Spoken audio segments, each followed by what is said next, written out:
All right, good people. Wow, thanks for hanging on. That time flew by there real quick. We got a few questions for you flying in, Philippe. And the first one here is from Allie, and she asks, is it well known that transition in the energy industry will impact poorer people more than richer people, partly because of the increase in the price of energy and the cost of living? California is a good example where you witness a mass exodus of people. It is good to evaluate the incremental costs and risk associated with transition, like affordability and impacts on marginalized community. People are not fleeing from California because the environment is a long question. Sorry.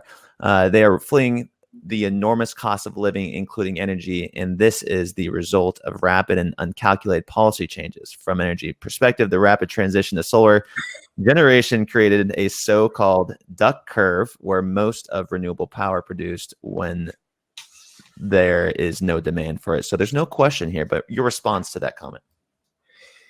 Well, my response is that yeah, there's some truth to that. I mean, if you know, this is what we try to do, right? Is to take this seriously, so that we're not just quickly saying, hey, let's change everything and let's just do it with some really blunt instrument.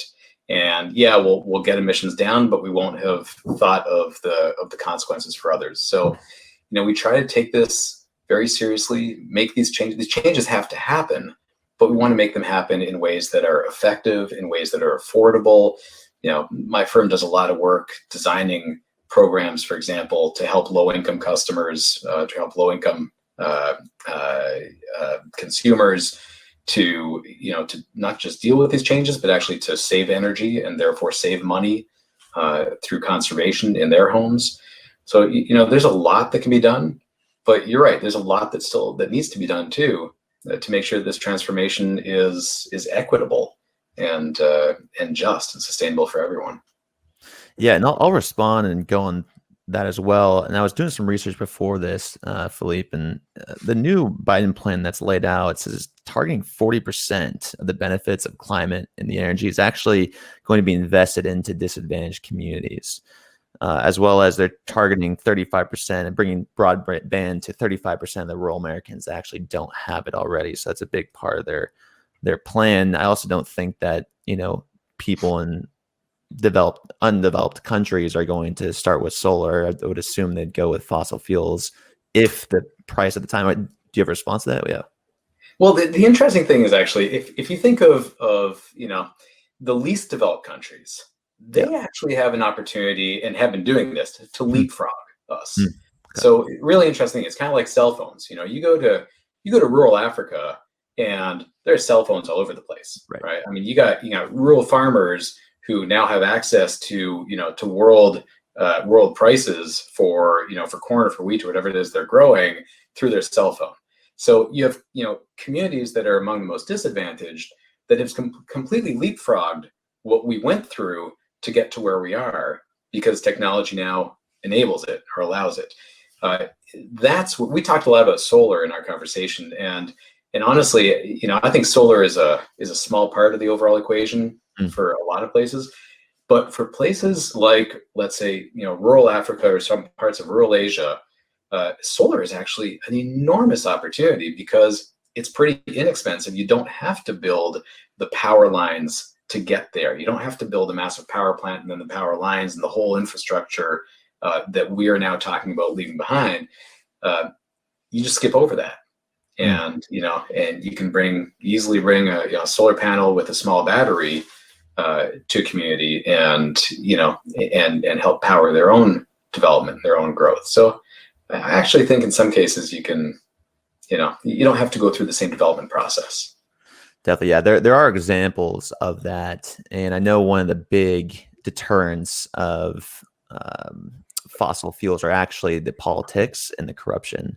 So if you want to go in there and develop more rigs or more plants, it's very difficult to do so because of the ties with policies and politicians. And the only reason I know that is from somebody who actually did a lot with solar, and that was the sole reason why they went to solar. And they're able to, I think, provide energy to 100,000 Africans in Senegal, brought power to the streets, and it does amazing things for the community, Philippe. I mean, talk about reduction in crime. talk about kerosene lanterns in homes in Africa that get in the eyes and create, carbon monoxide poisoning. Yep. Does a lot for those communities, education, and it really does have a ripple effect. I mean, energy is huge. So, and there's a corollary to this too, right? Which is that if we don't do this, the impacts of climate change are going to hit the poorest and most vulnerable around the world first. So, we need to be careful when we're thinking about maybe not taking action because we're afraid that it might increase prices in the short term. If we don't take action, it's going to hurt the poor before anyone else, right? Because, the rich among us, I mean, we can move, we can build dikes, rich countries can build dikes. I mean, there's a lot that we can do to adapt, but the poor don't have the capital to adapt as well. And so a lot of this, from my perspective, is a human equity issue first and foremost. Also, Philippe, what I found so interesting about this plan I was reading yesterday, and I'm referring to the Biden, I think it's Jobs Act. And again, I'm not an expert on this. It's tons of pages. I'm just reading the summaries here, but kind of main focus, and obviously it's a lot of wording that politicians have tested out, but they had a main focus on outcompeting China. Do you have any insights on what's going on over the pond?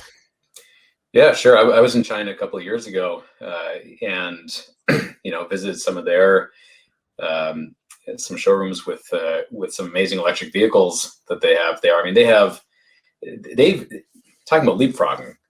China has really looked at things, I think, pretty clearly and said, look, the future is electric vehicles. The future is solar power. And they've taken a leadership position in this to the point where on vehicle manufacturing, for example, on the electric side, they're pretty advanced now. I mean, they have some amazing technology there that we're not using today. So there's this definitely becomes a part of, again, competitiveness, global competitiveness. If you want to be fighting for the energy economy of 1972, just to pick a year, you're going to be wasting a lot of money while your competitors around the world are focused on investing in dominating the energy economy of 2050. Right. We all know where it's going. So, this is definitely a competitiveness issue. It's definitely an economic issue now. Interesting. Well, I learned a ton today, Philippe. I really appreciate you taking the time to be on this show. And again, folks, if you want to hear the edited and final produced episode, this is going to be on Apple Podcasts. It'll be on Spotify, and there's a link in that chat box. So you can hit the right and make sure to subscribe, and you will be notified of its release. Last question, Philippe, is where can people find more information about Dunsky?